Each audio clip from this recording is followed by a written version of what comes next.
একদা এক ঘন জঙ্গলের ধারে ছিল একটি বিশাল নদী।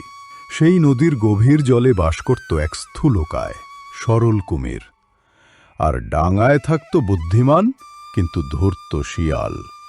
তারা বন্ধু হলেও শিয়াল সবসময় কুমিরের সরলতার সুযোগ নিত।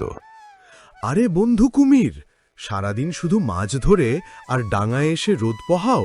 চলো না, আমরা দুজনে মিলে একটি নতুন কাজ করি। নতুন কাজ? কি কাজ শিয়াল ভাই? আমি তো সাঁতার কাটা ছাড়া আর কিছু জানি না।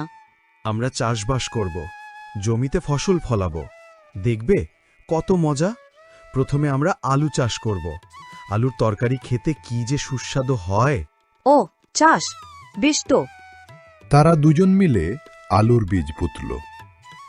আলু হয় মাটির নিচে, কিন্তু বোকা কুমির ভাবল আগে যেমন গাছ দেখেছে এটাও তেমনি ফল দেবে। আচ্ছা শিয়াল, এই ফসলের ভাগ কিভাবে হবে? কোনটা কার?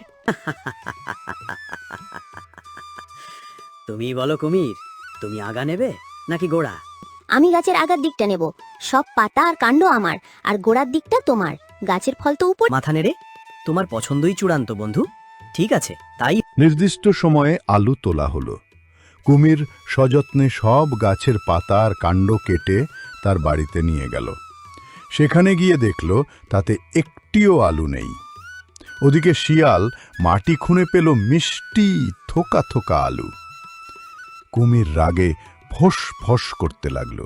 ধূর্ত শিয়াল, তুমি আমাকে ঠকিয়েছ। আসছে বার আমি তোমাকে দেখাবো। পরের বার তারা ধানের চাষ শুরু করল। ধান ফলে গাছের আগায়, আর গোড়ার অংশটি মূল্যহীন। এবার কুমির দৃঢ় প্রতিজ্ঞ, সে আর ঠকবে না। গতবারের মতো ভুল আমি করব না। ধান ক্ষেতের গোড়ার দিকটা আমি নেব, আগা তুমি নাও। বেশ তো, তোমার যা পছন্দ, সব গোনার ভাগ তোমার। ধান পাকার পর শিয়াল হাসতে হাসতে ধানের শীষ আগার দিক কেটে নিল। কুমির মাটি খুঁড়ে দেখল সেখানে শুধু শিকড় আর শুকনো খড়। লাভের মধ্যে তার শ্রমটাই বৃথা গেল। আবার ঠকে গেলাম। শিয়াল তো দেখছি চালাকির শেষ। কি করব এখন? কুমির এবার চরম রাগে ফুঁসছে, প্রতিশোধ চাই। এবার তারা আখের চাষ করল। আখের মিষ্টি অংশকাণ্ডে গোড়ায় থাকে, আর আগার পাতাগুলো তেতো। এবার আমি অন্য কিছু নেব না। আমি নিশ্চিত এবার আমি শুধু আগার দিকটা নেব। দেখব তুমি কি খাও। ঠিক আছে কুমির ভাই, আগাগুলো তোমার। ফসল কাটা হলো।